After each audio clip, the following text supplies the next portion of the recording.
Chapter 11. The Wonderful Emerald City of Oz. Even with eyes protected by the green spectacles, Dorothy and her friends were at first dazzled by the brilliancy of the wonderful city. The streets were lined with beautiful houses, all built of green marble, and studded everywhere with sparkling emeralds. They walked over a pavement of the same green marble, and where the blocks were joined together were rows of emeralds set closely and glittering in the brightness of the sun. The window panes were of green glass. Even the sky above the city had a green tint, and the rays of the sun were green. There were many people, men, women, and children, walking about, and these were all dressed in green clothes and had greenish skins. They looked at Dorothy and her strangely assorted company with wondering eyes. And the children all ran away and hid behind their mothers when they saw the lion. But no one spoke to them. Many shops stood in the street, and Dorothy saw that everything in them was green. Green candy and green popcorn were offered for sale, as well as green shoes, green hats, green clothes of all sorts.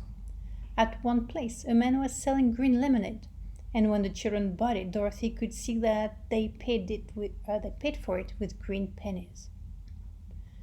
There seemed to be no horses nor animals of any kind. The men carried things around in little green carts, which they pushed before them. Everyone seemed happy and contented and prosperous. The guardian of the gates led them through the streets until they came to a big building exactly in the middle of the city, which was the palace of Oz, the great wizard. There was a soldier before the door, dressed in a green uniform and wearing a long green beard. "Here are strangers," said the guardian of the gates to him, "and they demand to see the great Oz." "Step inside," answered the soldier, "and I will carry your message to him." So they passed through the palace gates and were led into a big room with a green carpet and lovely green furniture set with emeralds. The soldier made them all wipe their feet upon a green mat before entering this room, and when they were seated, he said politely, "Please make yourself comfortable while I go to the door of the throne room and tell Oz you are here." They had to wait a long time before the soldier returned. When at last he came back, Dorothy asked, "Have you seen Oz?" "Oh no," returned the soldier. I have not been seen him. But I spoke to him as he sat behind his screen and gave him your message. He says he will grant you an audience if you so desire, but each one of you must enter his presence alone, and he will admit but one each day. Therefore, as you remain in the palace for several days, I will have you shown to rooms where you may rest in comfort after your journey." "Thank you," replied the girl. "That is very kind of Oz." The soldier now blew upon a green whistle, and at once a young girl, dressed in a pretty green silk gown, entered the room. She had lovely green hair and green eyes, and she bowed low before Dorothy as she said, "Follow me and I will show you your room." So Dorothy said goodbye to all her friends except Toto, and taking the dog in her arms, followed the green girl through seven passages and up 3 flights of stairs until they came to a room at the front of the palace. It was the sweetest little room in the world, with a soft, comfortable bed that had sheets of green silk and a green velvet counterpane.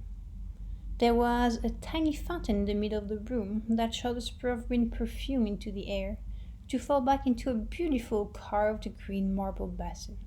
Beautiful green flowers stood in the windows, and there was a shelf with a row of little green books. When Dorothy had time to open these books, she found them full of queer green pictures that made her laugh. They were so funny. In a wardrobe were many green dresses, made of silk and satin and velvet, and all of exactly. "Make yourself perfect at home," said the green girl, "and if you wish for anything, ring the bell. Oz will send for you tomorrow morning." She left Dorothy alone and went back to the others. There, she also led them to rooms. and each of them found himself lodged in a very pleasant part of the palace.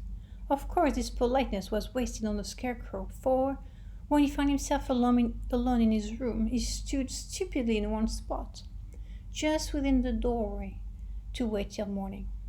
It would not rest him to lie down, and he could not close his eyes, so he remained all night staring at a little spider which was weaving its web in a corner of the room, just as if it were not one of the most wonderful rooms in the world.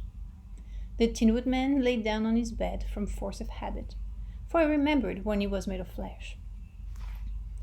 But not being able to sleep, he passed the night moving his joints up and down to make sure they kept in good working order. The lion would have preferred a bed of dried leaves in the forest, and did not like being shut up in a room. But he had too much sense to let this worry him. So he sprang upon the bed and rolled himself up like a cat and purred himself asleep in a minute. The next morning, after breakfast, the Green Maiden came to fetch Dorothy, and she dressed her in one of the prettiest gowns, made of green brocaded satin. Dorothy put on a green silk apron and tied a green ribbon around Toto's neck, and they started for the throne room of the Great Oz. First, they came to a great hall in which there were many ladies and gentlemen of the court, all dressed in rich costumes. These people had nothing to do but talk to each other, but they always came to wait outside the throne room every morning, although they were never permitted to see Oz. As Dorothy entered, they looked at her curiously, and one of them whispered, "Oops. Are you really going to look upon the face of Oz, the Terrible?" "Of course," answered the girls, "if you will see me." "Oh, he will see you," said the soldier who had taken her message to the wizard, although he does not like to have people ask to see him. Indeed, at first he was very angry, and said I should send you back where you came from. Then he asked me what you looked like, and when I mentioned your silver shoes, he was very much interested. At last I told him about the mark upon your forehead, and he decided he would admit you to his presence. Just then, a bell rang, and the green girl said to Dorothy, "That is the signal. You must go into the throne room alone." She opened a little door, and Dorothy walked boldly through and found herself in a wonderful place. It was a big, round room with a high arched roof, and the walls and ceiling and floor were covered with large emeralds set closely together.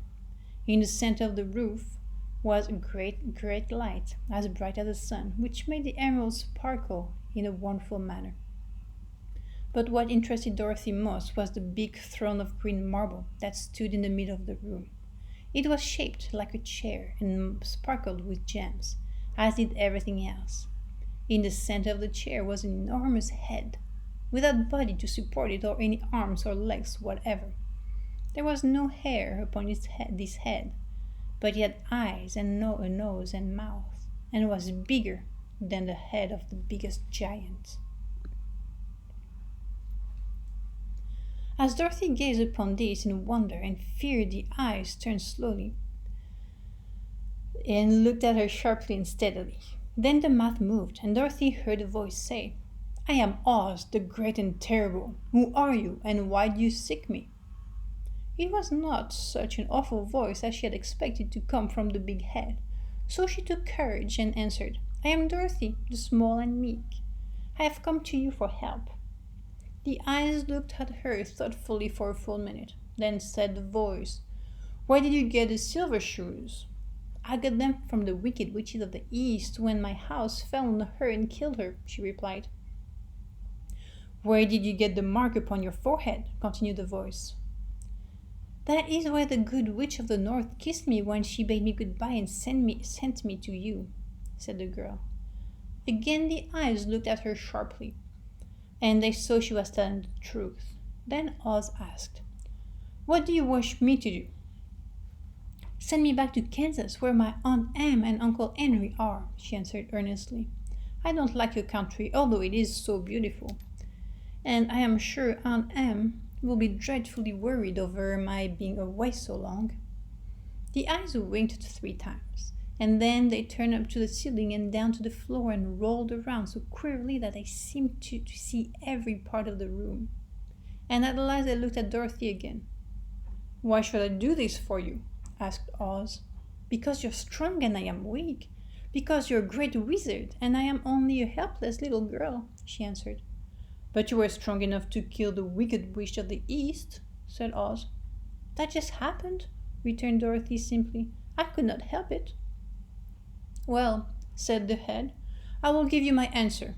You have no right to expect me to send you back to Kansas unless you do something for me in return. In this country, everyone must pay for everything he gets. If you wish me to use my magic power to send you home again, you must do something for me first. Help me, and I will help you." "What must I do?" asked the girl. "Kill the Wicked Witch of the West," answered Oz. "But I cannot!" exclaimed Dorothy, greatly surprised. "You kill the Witch of the East and you wear the silver shoes, which bear a powerful charm. There is now but one Wicked Witch left in all this land, and you can tell me she's dead? And when you can tell me she's dead, I will send you back to Kansas, but not before." The little girl began to weep. She was so much disappointed, and the eyes winked again and looked upon her anxiously, as if the great Oz felt that she could help him if she would. "I never killed anything willingly," she sobbed. "And even if I wanted to, how could I kill the Wicked Witch? If you, who are great and terrible, cannot kill her yourself, how do you expect me to do it?" "I do not know," said the head, "but that is my answer, and until the Wicked Witch dies, you will not see your uncle or aunt again. Remember that the witch is wicked, tremendously wicked, and ought to be killed. Now go and do not ask to see me again until you have done your task."